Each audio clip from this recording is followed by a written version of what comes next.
The rain was coming down in sheets as I drove home, the wipers of my beat-up Honda Civic working overtime. Work had been brutal, another late night trying to keep the servers from crashing at the small tech company where I was a network administrator. My name is Alaric, and at 43, I felt every one of those years tonight. I pulled into the driveway of our modest suburban home in Minneapolis, the house I'd bought with my wife, Bronte, almost 15 years ago. The place was dark, unusual for a Thursday night. Bronte usually had dinner waiting or at least something simmering on the stove. I figured she was at her book club they met every other week. I unlocked the front door, the familiar click echoing in the silence. "Bronte," I called out, my voice bouncing off the walls. No response. I flipped on the living room light, a soft glow illuminating the comfortable, lived-in space. Everything seemed normal. The throw pillows arranged just so, the stack of books on the coffee table, the framed photos of Bronte and me on vacation, except something felt off. A subtle unease prickled at the back of my neck, a feeling I couldn't quite place. I wandered into the kitchen, expecting to find a note or some sign of dinner preparations. The counters were clean, the sink empty. Nothing. My phone buzzed in my pocket. It was a text from Bronte. "Running late, don't wait up." "Okay," I texted back, even though a knot was already forming in my stomach. Bronte was always meticulous about communication. Running late was vague, and she knew I hated surprises. I heated up some leftovers and ate dinner alone, the silence amplifying my growing anxiety. I tried to distract myself with a book, but my mind kept wandering back to Bronte. Where was she? What was keeping her? The hours ticked. By 10 p.m. came and went. Then 11, then midnight. I called Bronte's cell phone, but it went straight to voicemail. My heart pounded in my chest. Something was definitely wrong. I paced the living room, my thoughts racing.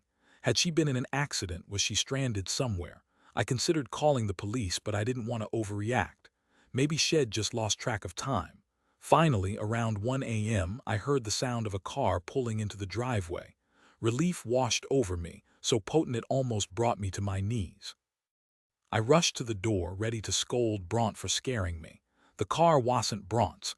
It was a sleek black BMW, the kind of car I could only dream of affording. I watched, confused, as the driver's side door opened and Bronte stepped out. She was wearing a dress I'd never seen before, a slinky red number that screamed expensive. Her hair was styled differently too, pulled back in a way that accentuated her cheekbones. She looked glamorous, like a woman I didn't even know. My confusion turned to suspicion as a man emerged from the driver's seat. He was tall, handsome, and impeccably dressed, with a confident swagger that radiated power. He leaned in and kissed Bronte on the cheek, a lingering touch that sent a jolt of ice through my veins. I stood frozen in the doorway, my mind struggling to process what I was seeing. Bronte, my Bronte, was kissing another man. She turned and saw me, her eyes widening in shock. The color drained from her face, leaving her looking pale and vulnerable. "Alaric," she stammered, her voice barely a whisper. "What are you doing up?" "What am I doing up?" I repeated, my voice rising in disbelief. "What are you doing? Who is this?" The man stepped forward, his expression hardening. "I am a friend," he said, his tone condescending. "Bronte and I were just what?" I interrupted, my anger bubbling to the surface. "Just having a late-night rendezvous, is that it?" Bronte flinched, her eyes darting between me and the man. "Alaric, please, let's talk inside." "No," I said, my voice shaking. "We're talking now. Who is this man, Bronte? And why are you dressed like you're going to a gala?" She hesitated, her silence confirming my worst fears. This is Quentin," she finally said, her voice barely audible. He's a colleague." "A colleague?" I scoffed. "Is that what you call men you kiss in the middle of the night?" Quentin smirked, his eyes glinting with arrogance. "Look, pal, I don't know what your problem is, but Bronte and I have a connection, something you clearly can't provide." His words hit me like a physical blow, stealing the air from my lungs. I stared at Bronte, searching for some sign of remorse, some indication that this was all a terrible mistake. But her eyes were filled with a strange mix of guilt and defiance. "Is that true, Bronte?" I asked, my voice barely a whisper. "Is that what you think?" She looked down at her feet, avoiding my gaze. "Alaric, I don't know what to say." Her silence was all the answer I needed. The world seemed to tilt on its axis, the ground shifting beneath my feet. Everything I thought I knew about my life, about my marriage, was crumbling before my eyes. "Get out," I said, my voice flat and emotionless. "Both of you, get out of my sight." Quentin raised an eyebrow as if daring me to challenge him, but Bronte grabbed his arm, pulling him towards the car. "Let's go, Quentin," she said, her voice pleading. "This isn't the time." He shrugged, a look of disdain on his face, and climbed back into the BMW. Bronte hesitated for a moment, her eyes lingering on me with a flicker of regret. Then she turned and followed Quentin, disappearing into the darkness. I stood there, alone in the doorway, the rain soaking through my clothes. The pain in my chest was a physical ache, a searing burn that threatened to consume me. My wife, the woman I loved, had betrayed me in the most profound way imaginable. I stumbled back inside, my legs feeling like lead. The house felt cold and empty, devoid of the warmth and love that had once filled it. I sank onto the couch, burying my face in my hands. The tears came then, hot and furious, a torrent of grief and anger and disbelief. I cried until my body ached, until I had nothing left to give. Eventually, exhaustion claimed me, and I drifted into a fitful sleep on the couch. When I woke up the next morning, the sun was streaming through the windows, casting long shadows across the room. The rain had stopped, but the air still felt heavy and oppressive. I looked around the living room, the familiar surroundings now tainted by the events of the previous night. The photos on the wall, the books on the table, the throw pillows on the couch, everything seemed like a cruel reminder of what I had lost. I got up and went into the kitchen, making myself a cup of coffee. The bitter taste did little to soothe the ache in my heart. I knew I couldn't stay here, not in this house filled with memories of Bronte. I spent the next few days in a daze, going through the motions of life without really feeling anything. I went to work, I ate, I slept, but I was just a shell of my former self. The pain of Bronte's betrayal was a constant companion, a weight that dragged me down with every step. Bronte called a few times, leaving tearful messages on my voicemail. She begged me to talk to her, to give her a chance to explain, but I couldn't bring myself to answer. I didn't want to hear her excuses, her justifications. I just wanted her gone. Finally, I decided I couldn't take it anymore. I needed to escape, to get away from the memories and the pain. I booked a flight to Seattle, a city I'd always wanted to visit. I packed a bag, grabbed my passport, and left a note for Bronte telling her I needed space. Seattle was a revelation. The crisp air, the stunning scenery, the vibrant energy of the city, it all helped to clear my head and soothe my soul. I spent my days exploring the sights, hiking in the mountains and wandering along the waterfront.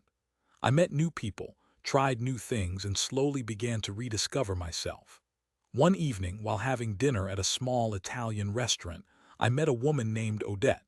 She was a photographer with a warm smile and a kind heart.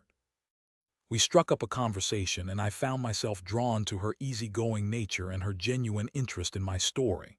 I hesitated to tell her about Bronte, about the betrayal that had brought me to Seattle, but Odette listened patiently, offering words of comfort and understanding. She didn't judge me or offer platitudes. She simply listened, and that was enough. Over the next few weeks, Odette and I spent a lot of time together. We explored the city, went to concerts, and shared our hopes and dreams. I found myself falling for her, drawn to her strength, her intelligence, and her unwavering optimism. With Odette, I felt like I could finally breathe again. She helped me to see that I was worthy of love, that I deserved to be happy. She showed me that the pain of the past didn't have to define my future. After a month in Seattle, I knew I couldn't stay away from Odette. I made the decision to move permanently, to start a new life in a city that felt like home. I found a small apartment overlooking the Puget Sound, and I began to build a new career as a freelance IT consultant. I filed for divorce from Bronte, the papers arriving with a sense of finality that both relieved and saddened me. She didn't contest the divorce, and we settled the financial arrangements quickly and amicably. A few months later, I received a letter from Bronte. She apologized for her actions, admitting that she had made a terrible mistake. She said that she had been unhappy in our marriage for a long time, feeling stifled and unfulfilled. She had sought validation in the arms of another man, a decision she now deeply regretted. She wrote that Quentin had left her shortly after I moved to Seattle, moving on to another woman. She was alone, she said, and miserable. She begged for my forgiveness, hoping that we could somehow salvage our friendship. I read the letter with a mix of emotions. Part of me felt vindicated, knowing that Bronte was finally facing the consequences of her actions, but another part of me felt a pang of sadness for the woman I had once loved. I didn't respond to the letter. I knew that I couldn't forgive Bronte, not completely. The pain of her betrayal was too deep, the scars too raw, but I also knew that I couldn't hold on to anger and resentment forever. I needed to move on, to let go of the past and embrace the future. I found happiness with Odette, a love that was built on trust, respect, and mutual admiration. We married a year later, in a small ceremony overlooking the water. Bronte wasn't invited. Looking back on that dark night in Minneapolis, I can see that Bronte's betrayal was a turning point in my life. It was a painful and devastating experience, but it also forced me to confront my own vulnerabilities and to rediscover my own strength. I learned that love is not always enough, that sometimes people make choices that are beyond our control. But I also learned that we are capable of surviving even the most profound betrayals, that we can find happiness again, even after the world has fallen apart. And so I stand here today, a man who has been wounded but not broken, a man who has learned to love again, a man who has found peace in the aftermath of betrayal, years past. Odette and I built a life together, filled with love, laughter, and adventure. We traveled the world, pursued our passions, and supported each other through thick and thin. Seattle became our home, our sanctuary, a place where we could be ourselves without the weight of the past. One sunny afternoon, as I was working in my home office, I received an unexpected phone call. It was Bronte. My heart skipped a beat as I answered the phone, my voice trembling slightly. "Alaric," she said, her voice sounding weak and frail. "Is that you?" "Yes, Bronte," I replied, trying to keep my voice steady. "What is it?" She hesitated for a moment, then took a deep breath. "Alaric, I need your help." My eyebrows furrowed in confusion. "My help? What's wrong?" "I am sick, Alaric," she said, her voice cracking with emotion. "Very sick, and I don't have anyone else to turn to." I felt a pang of sympathy for her despite everything that had happened. "What kind of sick?" I asked, my voice softening. "Cancer," she said, her voice barely a whisper. "Stage 4, the doctors say I don't have much time left." I was stunned into silence, unable to process the news. Cancer? Bronte? It seemed impossible, unreal. "Alaric, please," she pleaded, her voice filled with desperation. "I know I hurt you, I know I don't deserve your forgiveness, but I am scared, Alaric, I am so scared. Can you please come see me, just once?" I didn't know what to say. Part of me wanted to hang up the phone, to shut her out of my life forever. But another part of me, the part that still remembered the good times we had shared, couldn't ignore her plea. "Where are you?" I asked, my voice barely audible. "Still in Minneapolis," she said. "At the hospital, can you come, Alaric, please?" I hesitated for a moment, then made my decision. "I'll be there," I said. "I'll come see you." I hung up the phone, my mind racing. I couldn't believe that Bronte was dying. It seemed so unfair, so tragic. Despite everything that had happened, I couldn't bear the thought of her suffering alone. I told Odette about Bronte's phone call, about her illness, about her plea for help. Odette listened patiently, her eyes filled with compassion. "You have to go, Alaric," she said, her voice gentle. "You have to see her, it's the right thing to do." I nodded, grateful for her understanding and support. "I know," I said. I don't know what to expect." "Just be yourself, Alaric," she said. "Be kind, be compassionate, and be true to your heart." I booked a flight to Minneapolis for the next morning. The thought of seeing Bronte again after all these years filled me with a mix of apprehension and sadness. I didn't know what I would say, what I would do, but I knew that I had to be there for her in her final hours. The flight to Minneapolis was long and uneventful. I spent the time reflecting on my life, on my marriage to Bronte, on the choices we had made, and on the path that had led us to this moment. When I arrived at the hospital, I felt a knot of anxiety tightening in my stomach. I took a deep breath and walked to the reception desk, asking for Bronte's room. The nurse directed me to a private room on the oncology floor. As I approached the door, I could hear the faint sound of labored breathing. I hesitated for a moment, then knocked softly. A weak voice called out, "Come in." I opened the door and stepped inside. The sight that greeted me was heartbreaking. Bronte lay in the hospital bed, her body frail and emaciated. Her hair was thin and brittle, her skin pale and sallow. She looked like a shadow of her former self. Her eyes fluttered open as she saw me, a faint smile spreading across her lips. "Alaric," she whispered, her voice weak and raspy. "You came." "Of course I came, Bronte," I said, my voice choked with emotion. I walked over to the bed and took her hand, my fingers gently enclosing hers. Her hand felt cold and fragile like a bird's bones. I sat down in the chair beside the bed, my eyes fixed on her face. "Thank you, Alaric," she said, her voice barely audible. "Thank you for being here." "How are you feeling?" I asked, knowing that it was a pointless question. "Not good," she said, her voice filled with pain. "But I am at peace." We sat in silence for a few moments, the only sound the rhythmic beeping of the machines monitoring her vital signs. I looked around the room, noticing the get well cards and the flowers that had been sent by friends and family. "I am sorry, Alaric," she said, breaking the silence. "I am so sorry for everything I did to you. I know I hurt you deeply and I'll never forgive myself for that." "It's okay, Bronte," I said, my voice gentle. "It's in the past. There's no point in dwelling on it now. But I need you to know, Alaric," she said, her voice growing stronger. "I never stopped loving you, even when I was with Quentin, even when I was trying to convince myself that I was happy. I never stopped loving you." I didn't know what to say. I had spent so many years hating her, resenting her, blaming her for the pain she had caused me. But now, seeing her lying there, so weak and vulnerable, I couldn't bring myself to hold on to that anger any longer.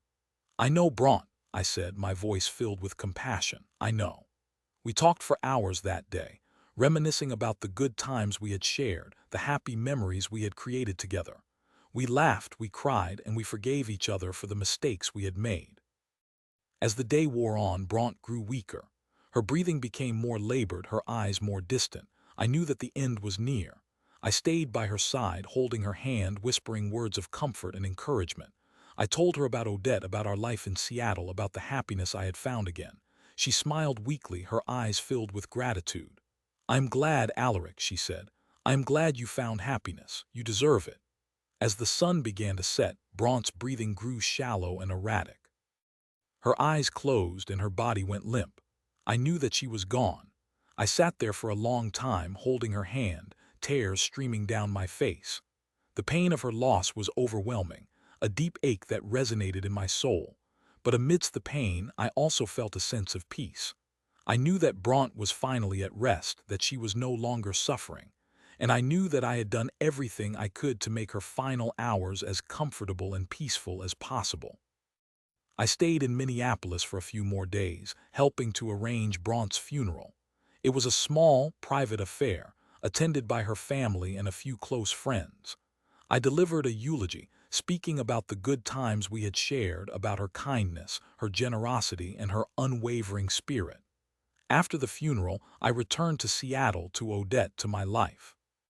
The pain of Bronte's loss lingered, but it gradually began to fade, replaced by a sense of gratitude for the time we had shared, and for the love that had sustained us through even the darkest of times.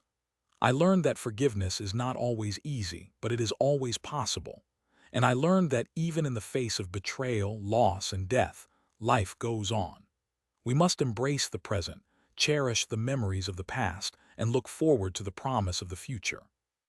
The years continued to unfold, each one adding its own layer of richness and complexity to my life. Odette and I remained deeply in love, our bond strengthened by the shared experiences and the unwavering support we offered each other. We traveled extensively, exploring new cultures and creating lasting memories. We pursued our passions, she with her photography, and I with my IT consulting, finding fulfillment and purpose in our work. One day, Odette approached me with a proposition that took me by surprise. "Alaric," she said, her eyes sparkling with excitement, "I've been thinking. What do you say we adopt a child?" My heart skipped a beat. Adopting a child was something I had never seriously considered, but as I looked at Odette's radiant face, I realized that it was something I deeply desired. "Are you serious?" I asked, my voice filled with emotion. "Absolutely," she said. "I think we have so much love to give, and I can't think of anything more rewarding than raising a child together." We spent the next few months researching adoption agencies, attending informational sessions, and completing the necessary paperwork. It was a long and arduous process, but we were both determined to make it happen. Finally, after what seemed like an eternity, we received the news that we had been approved to adopt a child. We were overjoyed, our hearts filled with anticipation and excitement. A few weeks later, we received a phone call from the adoption agency, informing us that there was a baby girl who needed a home. Her name was Lily, and she was just a few months old. Her birth mother had been unable to care for her, and she was looking for a loving family to adopt her. We didn't hesitate for a moment. We agreed to adopt Lily, and we made arrangements to meet her as soon as possible. The day we met Lily was one of the most memorable days of my life. She was a tiny, fragile creature with big, blue eyes and a mop of dark hair. As I held her in my arms, I felt an overwhelming sense of love and protectiveness. Lily quickly became the center of our world. We showered her with love, attention, and affection. We watched her grow and develop, marveling at her every milestone. She brought a joy and a purpose to our lives that we had never known before. As Lily grew older, she began to ask questions about her birth mother. We were honest with her, telling her that her birth mother had loved her very much but had been unable to care for her. We assured her that she was loved and cherished by us, and that we would always be there for her. One day, when Lily was about 10 years old, she came to me with a request that took me by surprise. "Dad," she said, "I want to meet my birth mother." I hesitated for a moment, unsure of how to respond. I had always been hesitant about contacting Lily's birth mother, fearing that it would disrupt our lives and cause unnecessary pain. But as I looked into Lily's earnest eyes, I realized that I couldn't deny her request. She deserved to know her birth mother, to understand her origins, and to make her own decisions about her identity. "Okay, Lily," I said. "I'll see what I can do." I contacted the adoption agency, and they agreed to help us locate Lily's birth mother. It took several weeks, but finally they were able to track her down. Her name was Maya, and she was living in a small town in Oregon. I contacted Maya and explained the situation. She was hesitant at first, but after several conversations, she agreed to meet with Lily. We arranged a meeting in a neutral location, a park halfway between Seattle and Oregon. Lily was nervous but excited, her eyes sparkling with anticipation. When Maya arrived, Lily ran to her and embraced her tightly. They talked for hours, sharing stories, asking questions, and getting to know each other. It was a beautiful and emotional experience, one that brought closure and healing to all of us. Lily learned about her birth mother's life, her struggles, and her hopes for the future. Maya learned about Lily's life, her accomplishments, and the love she had found with Odette and me. Lily and Maya continued to stay in touch, building a relationship that was based on mutual respect and understanding. Maya became a part of our extended family, attending holidays, birthdays, and other special occasions. As I watched Lily and Maya together, I realized that love is not limited by bloodlines or genetics. It is a force that can transcend boundaries, heal wounds, and create connections that last a lifetime. And so, my life has come full circle. From the pain and betrayal of my past, I have found forgiveness, healing, and love. I have built a beautiful life with Odette, and we have been blessed with the gift of Lily. I am grateful for every moment, every experience, every lesson that life has taught me. For I know that even in the darkest of times, there is always hope, always the possibility of finding love and happiness again. And to you, dear reader, who may be struggling with your own pain and betrayal, I offer this message of hope. Never give up. Never lose faith. For even in the midst of darkness, there is always light waiting to be found. Trust in yourself, trust in the power of love, and never stop believing in the possibility of a brighter future.